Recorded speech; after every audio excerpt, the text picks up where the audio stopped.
Hello everyone, and welcome to this week's broadcast of the Buffalo Philharmonic.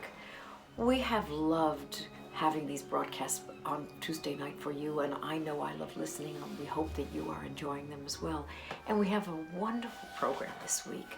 We're starting off actually with a new piece written in 2008 by my friend WANG JIE. Ji and I met a few years ago, and I discovered her incredible music and invited her to come to Buffalo for a performance of her Symphony No. 1. Ji wrote this piece in 2008 for the Curtis Orchestra, where she was studying, and we have the great pleasure of giving the Buffalo premiere. It's her Symphony No. 1, but it's written, even though it's in 3 movements, in a way that the movements are all connected, so you will hear one continuous flow of 15 minutes. It's a piece of great drama, of great color, of kind of shimmering atmosphere, and she subtitled it Awakening. Now, with Ji, I find in her music, there's always a feeling that she's telling a story in some way, probably about her life and her feelings, but she never constrains us to think about that. She lets our imagination be free. And that's what you'll hear in this piece. Just listen to this glistening music and enjoy it as much as the orchestra enjoyed playing it and I enjoyed conducting it. We're so happy to have the work of JoAnn on our program. We have one of the most beloved, hauntingly beautiful violin concertos for you this week, the Sibelius Violin Concerto.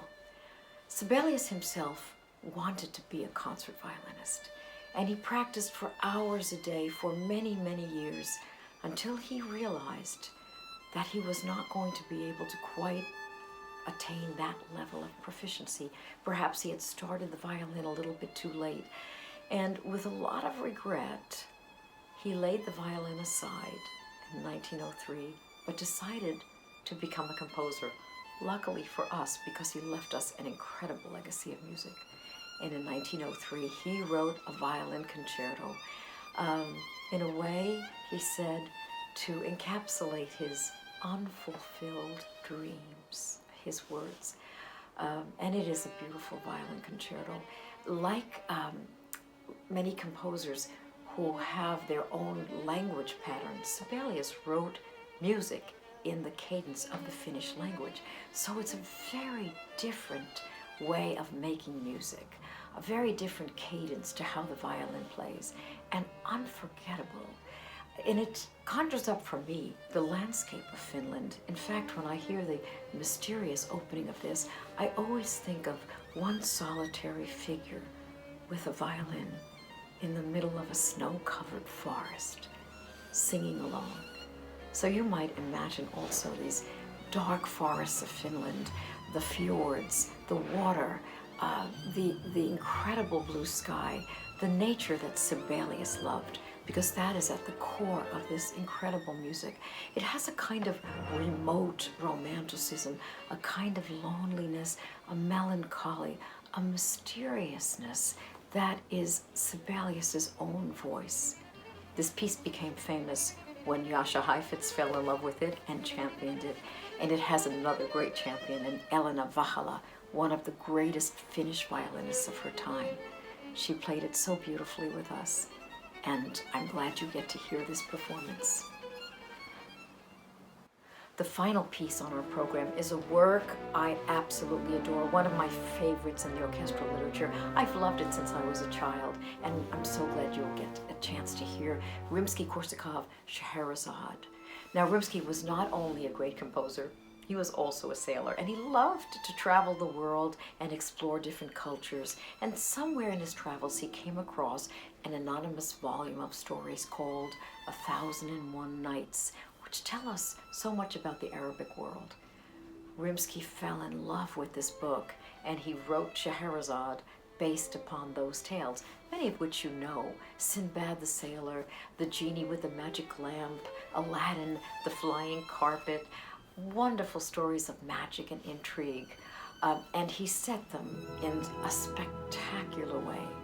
Now, the main character of the story is the woman Scheherazade. This is the story. The Sultan of Baghdad has been deceived by his wife, and he is so angry that he vows vengeance upon all women. So he decides to marry a different young woman every day and have her executed the following morning. Of course, his kingdom is in great despair. This is a tragedy. His chief minister, who's responsible for supplying these young women, is distraught. He doesn't know how to stop the rage of the Sultan. His daughter comes to talk to him, his daughter Scheherazade, the daughter of the chief minister, and says, "Father, send me, let me be next. I think I can stop this." Now, of course, the father probably said no 1,001 times, but Scheherazade persisted, and finally, in great despair, her father allows her to marry the Sultan. On the wedding night, Scheherazade begins to tell these marvelous tales of magic and wonder to the Sultan, and always careful to stop at a very exciting time. So the Sultan decides to spare her life for one more day so he can hear the end of this wonderful story. Well, this goes on for 1,001 nights. In the meantime, Scheherazade has 3 children, and the Sultan realizes that he can't live without her. He's deeply in love with her. He's become a different person, a gentle and kind ruler, all because of the courage of Scheherazade. Every time you hear the solo violin, this is the voice of Scheherazade, beginning a story once upon a time, or telling the details of some wild tale. The piece is also filled with magnificent solos for all of the orchestra. You will hear the Buffalo Philharmonic at its brilliant best.